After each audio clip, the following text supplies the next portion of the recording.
मेरे विद्यालय का मध्याह्न भोजन इंडिया का मध्याह्न भोजन बन गया, क्योंकि जब लोग मध्याह्न भोजन के बारे में जानते ही नहीं थे, तब से यहाँ लंच बट रहा है।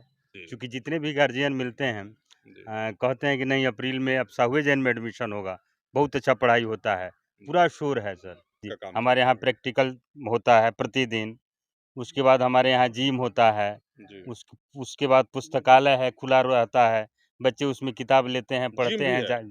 जिम की भी व्यवस्था है मेरे यहाँ। पहले भी यहाँ शिक्षक थे, एक विषय का शिक्षक कई कई विषयों का जानकार हुआ करता था, लेकिन +2 हो जाने से अब बिल्कुल उस विषय के लिए उसी शिक्षक को रखा गया है। यह बहुत बड़ा अंतर आया है, जान लीजिए। साहू जन का इतिहास बहुत गौरवशाली और बहुत गरिमापूर्ण रहा है। पूरे कमिश्नरी में ये अपने समय की पूरी टॉप विद्यालय था और आज भी है।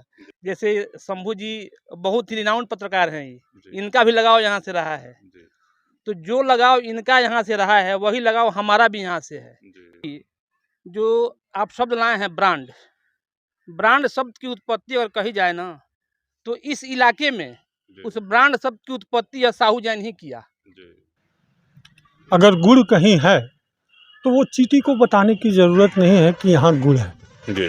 अगर हम अच्छी शिक्षा देंगे तो जाहिर सी बात है कि बच्चे सरकारी विद्यालयों को में भी आएंगे।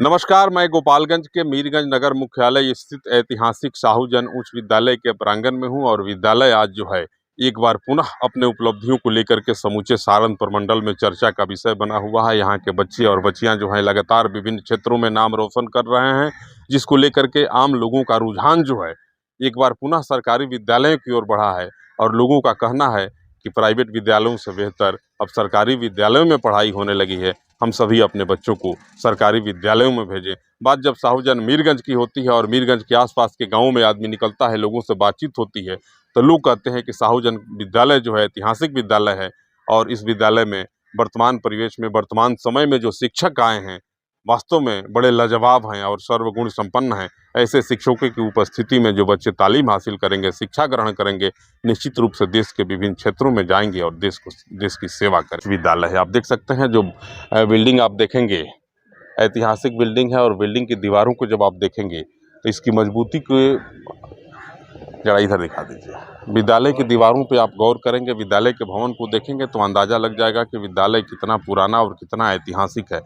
चारों तरफ इधर भी दिखाइए जरा, चारों तरफ हरा भरा एकदम गार्डन है, अच्छा अच्छा वृक्ष है, फुलवारियां हैं और कुछ शिक्षक लोग भी हैं, विद्यालय के बड़े बाबू हैं। इन लोगों से बात करेंगे और जानने का प्रयास करेंगे कि बच्चे जो है और अभिभावक आज के डेट में कहते हैं कि सरकारी विद्यालयों में पढ़ाई नहीं होती है, तालीम की बेहतर व्यवस्था नहीं है, लेकिन मीरगंज का साहू जैन जो है इन तमाम मिथक को तोड़ते हुए और सैकड़ों कदम आगे निकल चुका है। आज भी यहाँ जो बच्चे पढ़ने आते हैं, शिक्षा के साथ संस्कार की बात करते हैं और यह मिथक टूट रहा है साहू जन को देखने के बाद। लोग जो कहते हैं कि सरकारी विद्यालयों में पढ़ाई नहीं होती है, ऐसा कहीं कुछ नहीं है। सरकारी विद्यालयों की व्यवस्था और पठन पाठन की जो विशेषकर के व्यवस्था है वह निजी विद्यालयों से कई गुना आगे है और कई गुना ज़्यादा बेहतर ढंग से यहाँ पढ़ाई होती है। पवन सर हैं, एनसीसी के शिक्षक भी हैं और बहुचर्चित समाजसेवी भी हैं, इनसे भी बात करेंगे। बहुत स्वागत, बहुत वंदन, धन्यवाद। कब स्थापित हुआ था यह विद्यालय? यह विद्यालय 1948 जी में खुला था और 1948 से लेकर के और वर्तमान समय तक जी यह शिक्षा के क्षेत्र में जी रफ़ी सर अपनी अग्रणी भूमिका निभा रही है। जी इस विद्यालय की स्थापना में हमारे माननीय संतोष कुमार जैन जी, विजय बहादुर राय जो इसके फाउंडर प्रिंसिपल हुआ करते थे, उन्होंने एक दिवा स्वप्न देखा था कि जो शिक्षा की ज्योति जो मनुष्य के अंतः को उजागर करती है, उस दिवा स्वप्न के साथ उन्होंने इस विद्यालय की स्थापना, खुला तो यह था 44 में ही, 1944 में ही, लेकिन कागजी प्रतिरूप में यह 48 में आया और शिक्षा की अलग को जगा रहा है। और आज के समय में सबसे बड़ा एक सवाल है, आम से लेकर के खास लोगों के बीच एक सवाल खड़ा रहता है कि जब बढ़िया शिक्षा की बात होती है, बढ़िया शिक्षा व्यवस्था की बात होती है, तो लोगों का ध्यान अक्सर चला जाता है निजी विद्यालयों पे, प्राइवेट स्कूलों पे। इस समस्या से कैसे जूझ रहे हैं आप लोग? देखिए, जूझ नहीं रहे।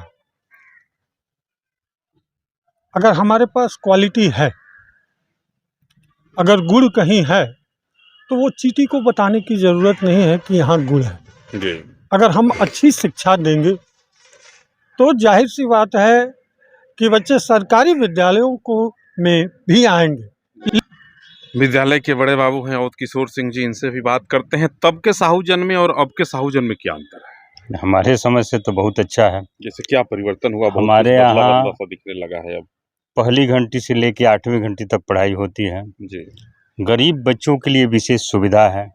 हमारे जितने शिक्षक हैं वो अलग से इन लोगों को पढ़ाते हैं। जी हम लोग जो लीजर घंटी है इन लोगों का, आराम वाला घंटी, उसमें भी ये लोग बच्चों की सेवा देते हैं। जी हमारे यहाँ मने बड़े मार्केट में आसपास के गांव में आदमी जाता है, कभी कुछ लोगों से बात होती है तो लोग बताते हैं कि साहूजन की व्यवस्था आज से 10 साल पहले जो थी वह व्यवस्था आज नहीं रही, बड़ा परिवर्तन हुआ है और लोग बड़े चाव से अपने बच्चों को साहूजन की तरफ भेज रहे हैं। जी जी, इसमें हमारे जितने भी कर्मी, जी हमारे जितने भी शिक्षक, सबका सहयोग है। अकेले मने हम लोगों से संभव नहीं। जितने भी लोग हम लोग लगे हुए हैं। और क्या क्या परिवर्तन आगे होने वाला हमारे यहाँ तो हम लोग प्रयास में है कि सरकार से हम लोग रूम लें, है? जी भवन बने। जी यहाँ पर जो भी असुविधाएं हैं जी उसको हम लोग लाएं सरकार से, डीओ साहब से कह के, डीएम साहब से कह के। जी। क्या शुभ नाम है? ये अशोक नाम है मेरा। साहूजन बड़ा आजकल चर्चा में है और लोग अपने बच्चों को प्राइवेट विद्यालयों के बदले साहूजन में भेजने लगे। जी जी बिल्कुल। सबसे पहले आपको बहुत बहुत धन्यवाद और आपकी पूरी टीम को धन्यवाद। साहूजन का इतिहास बहुत गौरवशाली और बहुत गरिमापूर्ण रहा है। पूरे कमिश्नरी में ये अपने समय की पूरी टॉप विद्यालय था और आज भी है। जी और यहाँ बता दें कि प्राइवेट और यहाँ पे में बहुत अंतर है। दिल्ली आसमान का दिल्ली आसमान का अंतर है। प्राइवेट विद्यालय को भी हम लोग नज़दीक से देखा है। यहाँ पे भी, यहाँ पे पूरी 7 घंटी जी। अच्छी से पढ़ाई होती है। मनीष सर हैं, अंग्रेजी के शिक्षक हैं, साहूजन में पोस्टेड हैं। ये भी तब जब आप पढ़ रहे थे तब के साहूजन में और अब के साहूजन में बड़ा अंतर दिख रहा है। Thanks for this interview to you. देखिए, हमारा इस विद्यालय से बहुत पुराना लगाव है। एक शब्द है अंग्रेजी में जिसको हम लोग बोलते हैं एंसेस्टर, बोलते हैं पूर्वज। जी तो जैसे शंभू जी बहुत ही रिनाउंड पत्रकार हैं, जी इनका भी लगाव यहाँ से रहा है। जी तो जो लगाव इनका यहाँ से रहा है वही लगाव हमारा भी यहाँ से है, जी क्योंकि पैतृक रूप से हम जुड़े हुए हैं। जी मेरी शिक्षा, मेरी दीक्षा और एक तरह से कर्मभूमि भी आज बनी हुई है यह। लेकिन जो ये बात इन्होंने प्रश्न किया है कि उस समय में और आज में आप क्या अंतर देख रहे हैं, तो there is a great difference between that time and this time. समय के अनुरूप बदलाव हर जगह हो रहा है और यह प्रकृति का शाश्वत नियम है, नेचुरल ट्रूथ इसको बोलते हैं हम लोग, कि समय के अनुरूप आदमी को अपने को बदलना चाहिए। उसी समय के अनुरूप यह विद्यालय भी बदला है और बदल रहा है। अब किस किस क्षेत्र में बदल रहा है, तो विज्ञान की दुनिया है, तो विज्ञान के साथ यह विद्यालय अपने को हर दृष्टिकोण से बदल रहा है। आज सबसे बड़ा बदलाव जो हमारे यहाँ हुआ है कि पहले हम लोग यहाँ सेकेंडरी स्तर तक ही थे, लेकिन सरकार का ध्यान गया और इसको +2 में अपग्रेड किया गया। इसकी परिणति यह हुई कि आज हमारे यहाँ ऐसे ऐसे शिक्षक आए हैं जिनको हम लोग अंग्रेजी में बोलते हैं स्पेशलाइज्ड। पहले भी यहाँ शिक्षक थे, एक विषय का शिक्षक कई कई विषयों का जानकार हुआ करता था, लेकिन +2 हो जाने से अब बिल्कुल उस विषय के लिए उसी शिक्षक को रखा गया है। यह बहुत बड़ा अंतर आया है, जान लीजिए। पहले देख रहे थे, आज से 1 दशक पहले अगर हम पीछे चलते हैं तो उस समय में कहा जा रहा था कि नहीं, अगर बेहतर शिक्षा देनी है, बच्चों को अच्छा तालीम देना है तो उसको किसी बढ़िया ब्रांडेड निजी विद्यालयों में भेजना होगा। लेकिन आज 2-4-5 दिनों से हम मीरगंज के आसपास के क्षेत्रों में घूमते हैं और लोगों से जब बात होती है तो लोग कहते हैं कि नहीं, किसी प्राइवेट स्कूल में जाने की ज़रूरत नहीं है, आप साहूजन में भेजिए बच्चा को। आखिर ऐसा परिवर्तन कैसे दिखता है? जी, जो आप शब्द लाए हैं ब्रांड, ब्रांड शब्द की उत्पत्ति अगर कही जाए ना, तो इस इलाके में उस ब्रांड शब्द की उत्पत्ति यह साहूजन ही किया। तो जो अपने आप में एक ब्रांड था, उसके लिए ब्रांड की क्या आवश्यकता, लोगों ने इसे ब्रांड जाना। और प्राइवेट वाले तो हमारी नकल करते हैं कि आप किसी भी साहू जन के शिक्षक से हमको कम मत मानिए। तो हम सबसे बड़ी विडम्बना यह मानते हैं कि जो तुलना करता है वो हमसे तुलना करता है। तो हम ब्रांड की बात क्या करें, विद्यालय one of the gazetted brand of this state, state में भी इसका परचम रहा है। रफ़ी सर हैं, शिक्षक हैं और बड़े मशहूर शायर भी हैं। आप लोग इनको कई बार सुने भी होंगे, देखे भी होंगे। बहुत स्वागत, बहुत खैर मकदम है आपका मेरे बहुत बहुत चैनल शुक्रिया में। सर। आप भी शायद इस विद्यालय के छात्र रहे हैं। पहले के साहूजन में और अब के साहूजन में क्या अंतर दिख रहा है? सर पहले के साहूजन में और अब के साहूजन में अंतर तो सर बहुत है, जी। जिसको हम लोग गिना नहीं सकते हैं। जी, लेकिन फ़िलहाल सर हमारी भी ख्वाहिश हुआ करती थी पहले कि स्कूल में हम आएँ, इसमें हम पढ़ाएँ। जी, लेकिन अल्लाह ताला ने मेरी ख्वाहिश को सुना जी, और मेरी बहाली इस स्कूल में उर्दू के शिक्षक पे हुई। जी, अब सर इसमें बदलाव देखने को सर ये मिल रहा है कि जब हम लोग पढ़ते थे, तो जैसा कि हमारे मनीष सर ने बताया कि एक ही शिक्षक कई सब्जेक्ट को पढ़ाते थे। जी, तो एक ही शिक्षक कई सब्जेक्ट को पढ़ा रहे हैं, लेकिन अब क्या है कि अलग-अलग सब्जेक्ट का जी, अलग-अलग शिक्षक को यहाँ पे बहाल किया गया है। जी, और जो भी शिक्षक यहाँ पे आए हैं वो लोग वेल एजुकेटेड हैं, इसलिए जो गवर्नमेंट का पॉलिसी है स्टेट क्वालिफाई करना, बीपीएससी क्वालिफाई करना, ये सब क्वालिफाई करने के बाद तब यहाँ पे सिलेक्शन हुआ। जी, तो जाहिर सी बात है कि उतने बड़े एग्ज़ाम को क्वालिफाई अगर कर गया इंसान, तो कुछ क्वालिटी है तभी क्वालिफाई किया है जी, और वही लोग यहाँ पर आए हैं। तो आज तो काफ़ी बदलाव है और इस स्कूल का जो मैनेजमेंट है, हम लोग तो खैर पढ़ा देते हैं, जी, तो हम लोग का काम होता है बच्चों को पढ़ाना, बच्चों के बीच पढ़ने के लिए रुझान पैदा करना। लेकिन बाकी का जो यहाँ का मैनेजमेंट है, जैसे कि हमारे बड़ा बाबू हैं औध किशोर सर, जी, उनका यहाँ के मैनेजमेंट में काफ़ी योगदान है। वो हर कदम शिक्षकों से कदम मिला करके यही कोशिश करते हैं कि साहू जैन के नाम को, साहू जैन के काम को हमेशा इम्प्रूव किया जाए। पढ़ा उसी समय से यह प्रैक्टिकल वगैरह सुन रहे हैं कि हम मुझे लगता है जहाँ तक जानकारी मिल रही है कि इकलौता यह विद्यालय है जहाँ आज जी भी जी जी प्रैक्टिकल जी का काम हमारे चलता यहाँ है। प्रैक्टिकल होता है प्रतिदिन। उसके बाद हमारे यहाँ जिम होता है। जी, उसके बाद पुस्तकालय है, खुला रहता है। बच्चे उसमें किताब लेते हैं, जिम पढ़ते भी हैं। है। जिम की भी व्यवस्था है मेरे यहाँ। सब एकदम मैंने हमारे यहाँ मैंने मेंटेन रहता है सब।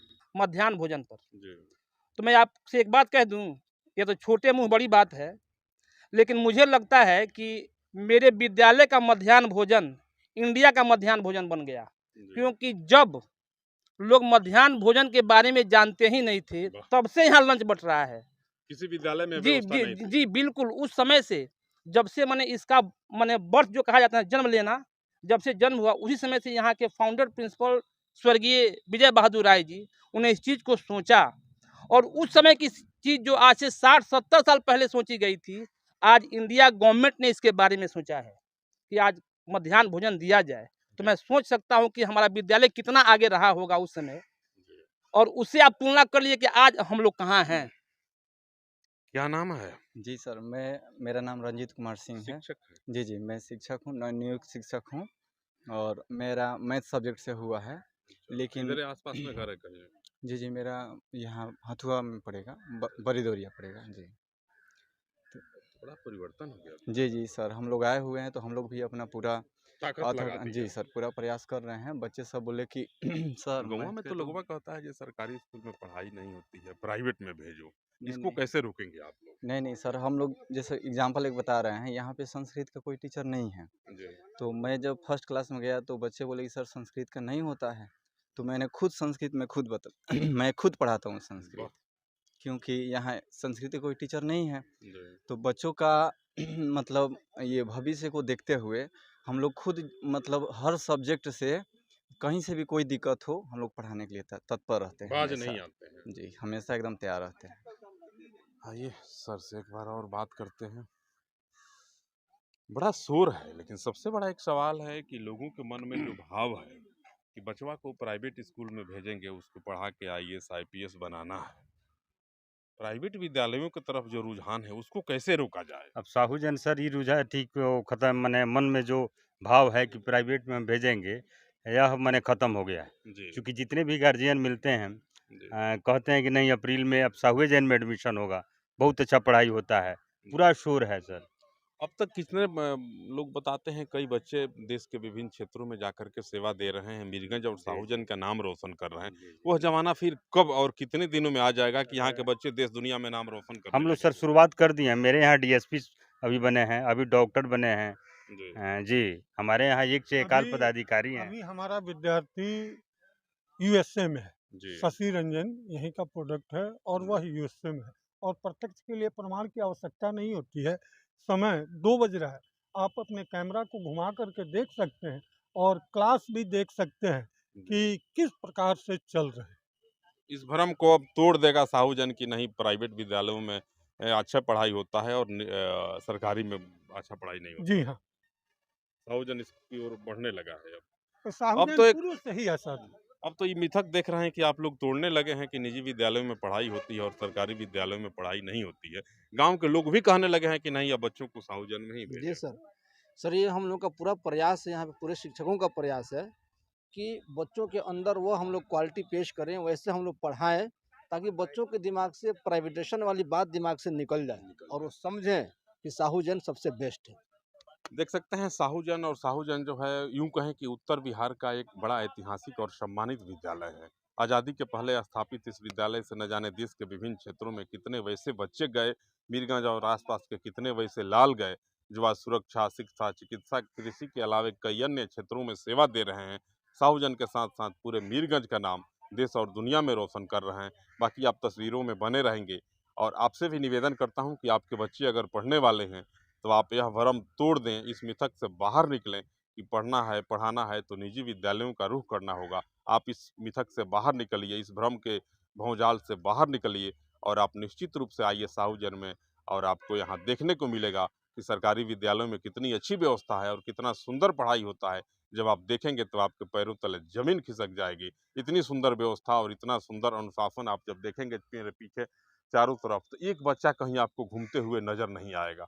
चारों तरफ पूर्ण खामोशी है, सब शिक्षक अपने-अपने क्लासरूम में हैं और बच्चे क्लासरूम में बैठ कर के पढ़ाई कर रहे हैं।